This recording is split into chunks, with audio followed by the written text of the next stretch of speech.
Hello, educators. We're back for some more really good advice from some real talk from the Circle Time trenches. Now, I wanted to touch on setting expectations today because I actually had a parent asking me for some advice with her child and how she kind of struggles to say no because she doesn't want to crush her child's creative spirit and freedom to be exploring and curious and all of those things, which I totally understand because we do want our kids to be free to explore and have fun and make messes. That's part of childhood, right? But at the same time, kids need strong boundaries. And in preschool, especially, they kind of crave that routine and they crave the rules and they like to know what is going to happen and what is expected of them. Believe it or not, they actually do. Okay, so that's what I'm going to give you guys advice on today. So, what I found helps so much is setting your expectations for whatever it is that you're about to do. Okay. So, this is going to be coaching or telling the kids about what's about to happen and what you expect from them behavior wise. Okay. And it almost always works. I mean, there's always going to be the random kid that's just not going to pay attention no matter what. It's just God love you for having those kids because they're a lot. I know because I've had them before. Anyway, so let me give you a really good example. So there's a book that I read called Vegetables and Underwear that is hysterical. You have to get that book because every single kid that I've read that book to, I call it like one of my top 10 hits, where no matter where you go or what age group, all the kids love it. Now, I'm going to go off into a rabbit hole because I can think of all kinds of lessons to do with that book because it covers so much. Anyway, the thing is, Vegetables and Underwear has the word underwear in it multiple times. So the kids are going to be giggling and laughing because it's underwear, right? The problem is if you were to read that book and say underwear and they start giggling and laughing, then you're probably going to lose them because they start laughing and then they laugh at each other and then they're trying to be louder than one another, and before you know it, they're just like ha ha ha ha ha ha ha ha, and they're trying. Okay, so what you have to do is set your expectation first. So if you have a book that you know is really funny that the kids are going to go nuts for, again, you're going to hold the book to you because it's a glorious surprise. Books are always a glorious surprise. You hold the book to you and say, now, I have found the funniest book from the library. It is so funny. You can even say, I almost peed my pants, which is kind of true when you're my age. Anyway, this book is so funny, but so we have to have some rules when I read this book because we're all going to be laughing so much. So, kids, here's the thing. I am going to read the book to you. I'm going to read the first page, and then you're going to laugh, but then you're going to get quiet so I can turn the next page and read it so we can laugh again.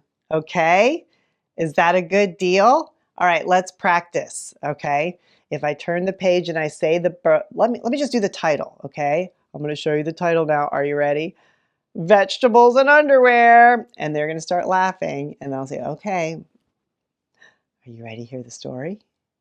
See? And now you're, just like I said last time, building anticipation, but you're setting the expectation that the kids are going to laugh. You want them to laugh. It's okay for them to laugh and be loud. And then so we can hear the next page because it's even funnier. Okay? So if you set that expectation, they know what to expect every single time I have read that book and set that expectation, the kids follow it. They follow it because they want to see what comes next and they want to laugh some more. So there you go. That is one of my best tips to handle, let's say not just handle behavior, but to start off with trying not to have bad behavior, right? That's a goal. That's a goal. Let's make your life as easy as possible. Anyway, thank you so much for watching this channel. I mean, I didn't there's young people out there making all these incredible, fabulous social media videos, and I was like really intimidated. I was like, oh, I have to dress in purple all the time because that's my brand color. And I have to always make sure my makeup is good and my hair is good. I'm like, I am never going to get any advice out if I don't just start sitting and talking, which is the truth. Because even today, I'm like, ooh, this is a really good thing to give advice on because that parent was asking me questions. And so I'm like, but I have my do-rag on from my bad hair day because that's what I do. I don't know. Now, I don't wear hats. Well, actually, that's not true.